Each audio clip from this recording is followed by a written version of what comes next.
ese ni gute uzamenya yuko urwaye ama infection? Akenshi ni ukuvuga ngo akenshi hari igihe wenda ubana n'umugabo cyangwa se ufite umusheri ugasanga inshuro nyinshi wenda uko muryamanye usigaranye ikibazo igihe cyose nyine mukoreye aho, ugasanga igihe cyose mukoreye aho mukora imibonano mpuzabitsina, mwamara kuyikora wowe ugasigara wokerwa mu gitsina, ugasigara wokerwamo cyane, kabone nubwo byaba bitari cyane, ugasanga iteka uwo muntu iyo mukoze imibonano mpuzabitsina akenshi usigara wokera. Rero noneho uyu munsi tugiye kurebera hamwe ama infection, tugiye kurebera hamwe indwara zandurira mu mibonano mpuzabitsina, ariko kandi turebere hamwe ese ni gute twabyirinda. Akenshi ndareba ku gice cy'abagore, ndareba kuri kote y'abagore. Akenshi ni ukuvuga ngo hari igihe uba ufite umugabo ugasanga inshuro nyinshi wenda nk'uko nabivuze muraryamana ukokerwa. Abenshi hari igihe bavuga ngo umugabo urya urusenda, ngo umugabo ukunda kurya urusenda rwinshi ngo iyo aryamanye n'umugore akamurangirizamo bakoreye aho ruramwokera. Yego nibyo, nje gushyiraho akadomo. Ni ukuvuga ngo iyo ukora imibonano mpuzabitsina n'umugabo wawe kandi uwo mugabo akaba arya urusenda, nyamuneka mwa bagabo mwe mwihangane mugabanye urusenda, ugasanga arya urusenda rwinshi. Akenshi rero iyo agiye gukora imibonano mpuzabitsina akarangiza ya masohoro aza, rwa rusenda rukaba rwarya umugore mu gitsina kubera ko bakoze imibonano mpuzabitsina kandi arya urusenda rwinshi, ugasanga rwa rusenda ruje mu masohoro. Noneho kubera ko rero yabonanye nawe kandi ya masohoro yakugiyemo, ugasanga rwa rusenda rurakuriye urokereye. Ikindi nanone hari igihe usanga wenda nk'umugabo wawe cyangwa se umusheri wawe ugasanga inshuro nyinshi iyo muryamanye arakubwira ati ushobora kuba urwaye ama infection.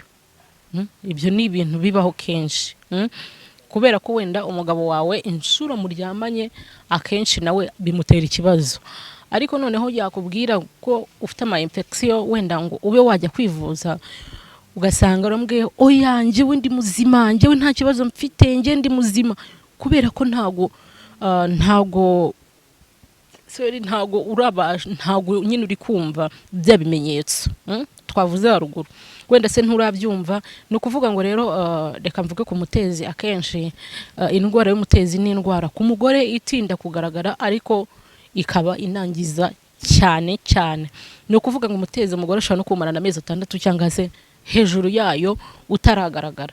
ariko ku mugabo imitsi myinshi aba ari 3 cyangwa 2. Nuko ngo niba nakoze imibonano uyu munsi nkayikora n'umukobwa ufite ama infection. Hari ikindi kintu nibagiwe,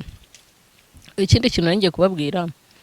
ni ukuvuga ngo umugabo subwo nyibagiwe, umugabo wese wakoze imibonano mpuzabitsina n'umugore ufite ama infection, kabone n'ubwo yaba ari ama infection asanzwe, ama urineri, ari ama infection nyine atari kuvuga ngo ni imitezi ngo ni iki. Ni ukuvuga ngo ayo infection yose iyo ageze ku mugabo aba umutezi. Ni ukuvuga ngo twebwe abakobwa ukuntu turemye, sorry gato murambabarira ndwaye grippe. So ni ukuvuga ngo rero iyo ageze ku mugabo ahitaba umutezi, kubera ko twebwe abakobwa niba uburyo turemyemo buri kwezi tujya mu mihango, bivuze yuko ya myanda akenshi iba isohoka, ibifite aho isohokera. Ariko ku mugabo biragoye cyane kubera ko ntago afite ahantu imyanda isohokera. Ni ukuvuga ngo iyo tugiye mu mihango bya bibazo byose dufitemo biramanuka byose. Ni ukuvuga ngo imyanda ibiki bikamanuka, ariko ku mugabo ntago agira ahantu imyanda ye isohokera. Niyo mpamvu rero no kuvuga ngo ya ma infection asanzwe yageze ku mugabo ahitaba umutezi. No kuvuga ngo yakoze imibonano mpuzabitsina uyu munsi nyuma y'imitsi 2 tayari kaba kabaye imboro ye iba yatangiye kuzana amashyira. Ashobora kuyifata akaba yayikanda gutya hakaza amashyira. Bura akenshi abagabo murambwira akenshi umugabo arwaye ama infection afata rwose rikabigisha ahubwo ku bantu batakazi, afata isoksi nziza ifite isuku cyangwa akayiswime gafite isuku, ukaba wagahambirira ku mboro yawe kugira ngo ari amashyira, reka bari ko nyavuga ari amashyira cyangwa se uramwanda utaba wakanduza amashuka, kugira ngo bitajya ku mashuka bikandura. so rero noneho rero reka ndebe kuri kote y'umugore ni ukuvuga ngo umugore urwaye ama infection ikizakubwira we madamu ko urwaye ama infection akenshi ubabara mu gitsina haba harimo uburyaryate iteka ukumva nyine washimamo ukumva washimamo imbere noneho ikindi haza ururenda rusa nabi rujya gusa amata yapfuye buriya amata yapfuye cyangwa se sinzi nyine ntago biba ari umweru haza ururenda kandi urwo rurenda ruba runuka pe ku buryo ushobora kwicara nk'aha ngaha wahicara iminota 2 ugasanga ahantu hagurutse hatose cyangwa se umwenda wambaye watose kubera ama infection hanyuma noneho rero ikindi uba wumva ushaka gukora imibonano mpuzabitsina cyane nyine kubera ko imboro y'umugabo iyigezemo isa naho igushimira imbere nyine ku mugore ibisa naho imushimira so ugasanga rero nicyo ngicyo ni ikimenyetso ku mugore ariko nanone ikindi iyo amaze gukora iyo mibonano mpuzabitsina nawe igituba